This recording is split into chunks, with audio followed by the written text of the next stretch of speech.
अभी जिस मैं मकबरे के सामने हूँ, इसके बारे में एक दंत कथा है, स्टोरी है जो हसन और बुआ की है। तो ये बुआ और हसन का मकबरा है। जो हसन के बारे में बताया जाता है कि वो एक लकड़हारे थे और इसी वजह से एक बार जब बुआ कहीं शिकार पर गई हुई थी तो शेर हमला कर देता है और बुआ को, जो कि गवर्नर की बेटी होती है, शहजादी होती है, वो हसन साहब उन्हें बचा लेते हैं।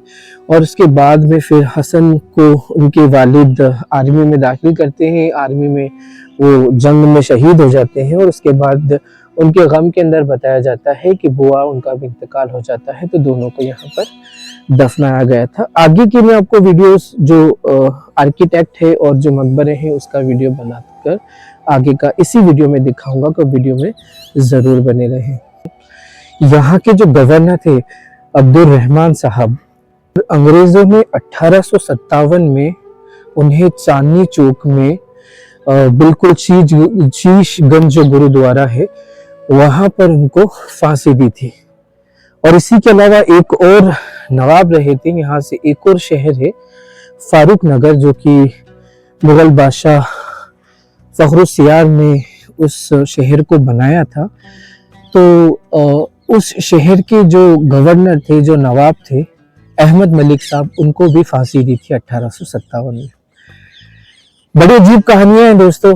और एक चीज ये कि यहाँ एक वक्त में मुस्लिम मेजॉरिटी होती थी इस पूरे शहर के अंदर, लेकिन यहाँ पर आज मुस्लिम लगभग माइनॉरिटी भी अगर हम माने तो कम से कम 10-20% होना चाहिए। लेकिन अभी जो मुसलमानों की यहाँ पर तादाद है वो लगभग 0 पॉइंट के अंदर आपको यहाँ पर मुस्लिम मिलेंगे।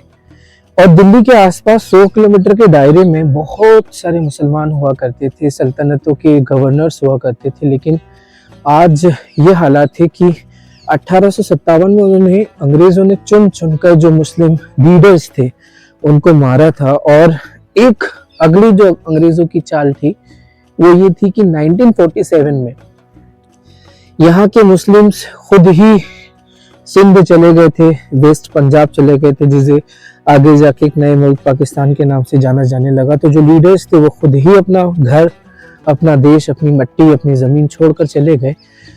और यहाँ जो जामा मस्जिद है दोस्तों, इस झज्जर शहर की, उसमें आसपास कोई मुस्लिम ही नहीं रहता है। यूपी के वहाँ पर इमाम साहब हैं, मौजिन साहब हैं, और हरियाणवी जो मुसलमान थे वो सारे वेस्ट पाकिस्तान में जो बचे हुए लोग थे वो यहाँ पर उस वक्त में जो दंगाई लोग थे उन लोगों ने उन्हें या तो मार दिया या वो आसपास लूट लिए गए। आप देख सकते हैं कि यहाँ से और भी बहुत सारे मकबरे आपको दिख रहे हैं। एक और प्रॉब्लम ये है कि यहाँ पर रिजर्वेशन और रेनोवेशन का जो काम है वो बिल्कुल भी नहीं है। आप देख सकते हैं कि यहाँ पर कभी एक मकबरा हुआ करता था सामने की तरफ, पर अब वहाँ कोई मकबरा नहीं है। और ये बहुत सारे ऐसे छोटे छोटे मकबरे और उन्हीं के साथ मस्जिदें बनी हुई हैं। और अभी की जो स्थिति आप देख सकते हैं कि सामने का जो मकबरा है वो गिरने के हालात के अंदर मौजूद है। तो दोस्तों, अल्लाह अकबर की जो मैं बात आपको बोल रहा था वो इसीलिए बोल रहा था कि यहाँ पर आप देखिए कि हर जगह जहाँ भी कोई मकबरे बन रहे हैं तो उन्हीं के साथ में मस्जिद भी है। और मस्जिद अल्हम्दुलिल्लाह एक इतिहास इसीलिए होता है, इतिहास जो हिस्ट्री है, इट्स ऑल अबाउट एविडेंस। और ये एविडेंस जो है ये बताते हैं कि एक वक्त के अंदर कभी यहाँ पर मुस्लिम हुक्मरान हुआ करते थे जो अदल और इंसाफ का काम करते थे। लेकिन जो ब्रिटिशर्स कभी नहीं चाहते थे, या आप ब्रिटिशर्स को दूसरी भाषा में कहें क्रूसेडर्स।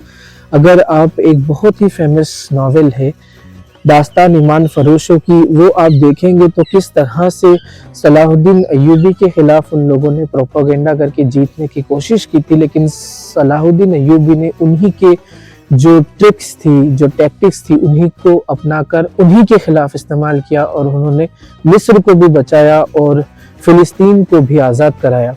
तो दोस्तों, एक प्रॉब्लम बस यहाँ पर ये रही कि कमेंट में फिर मैं दोबारा कह रहा हूँ कि अल्लाह अकबर कहना, हिस्ट्री दोबारा दोहराई जाती है। एक वक्त के अंदर हिंदुस्तान में, हमारे मुल्क में ज़रूर जो सच्चे धर्म को यहाँ पर बहुत सारे लोगों ने इस्लाम को माना, जाना और हिंदुस्तानी मुस्लिम कहलाए, और आज भी वो यहाँ पर हैं। बस ये है कि उन्हें एजुकेशन की ज़रूरत है, तालीम याफ्ता होने की ज़रूरत, अल्लाह और ज़्यादा नवाजेगा।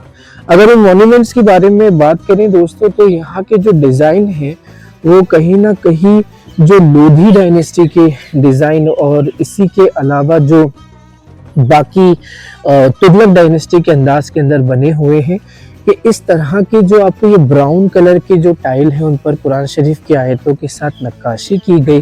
और ये जो पत्थर आप देख रहे हैं, लिटिल आपको ये हल्के ब्राउन कलर के अंदर क्रीमी कलर के जो पत्थर हैं उनसे मस्जिदें बनाई जाती थी। और ये इसी तरह की मुगल कालीन मस्जिदें फिर इस तरह की नहीं बनती थी, वो मजबूत ब्लैक कलर के पत्थरों का इस्तेमाल करते थे या ब्लैक मार्बल का इस्तेमाल करते थे। इस मस्जिद को आप ये भी कह सकते हैं कि ये जो मस्जिद है एक तरह की जो जनाजा गाह भी है, यानी जिसमें जनाजे की नमाज पढ़ाई जाती है। बहुत सारे मकबरों के आसपास जनाजा गाहें भी बनाई गई और उन्हीं के साथ में नमाज पढ़ाने का निज़ाम रखा गया। यहाँ से मैं आपको बताऊं तो ये जो सामने की तरफ है ये उस वक्त का एक तालाब बना हुआ है। और दोस्तों मकबरे से जैसे ही आप बिल्कुल पास में एक अलग से गार्डन बनाया गया है, ये एक आर्टिफिशियल झील बनाई गई थी जो आज भी जिसके अंदर हमें पानी दिखता है। इसमें चारों ओर से रास्ते बनाए गए थे अंदर जाने के लिए। और अभी फ़िलहाल इस पर थोड़ा सा रेनोवेशन का काम हुआ था, तो अभी थोड़ी अच्छी स्थिति के अंदर है। लेकिन यहाँ की दीवारें तो गिर ही चुकी हैं, लेकिन सामने की अभी भी सही स्थिति में मौजूद है। तो यहाँ से आप देख सकते हैं कि ये उतरने का रास्ता है। पानी आज भी साफ है, इसका थोड़ा सा क्लीनेस किया जाए तो ये नेचुरल वाटर है दोस्तों। कृत्रिम झील जो है, ये जो आर्टिफिशियल झील है, इसमें आप देख सकते हैं कि आज भी बहुत ही ज़्यादा साफ पानी और आज भी इसमें पानी मौजूद है।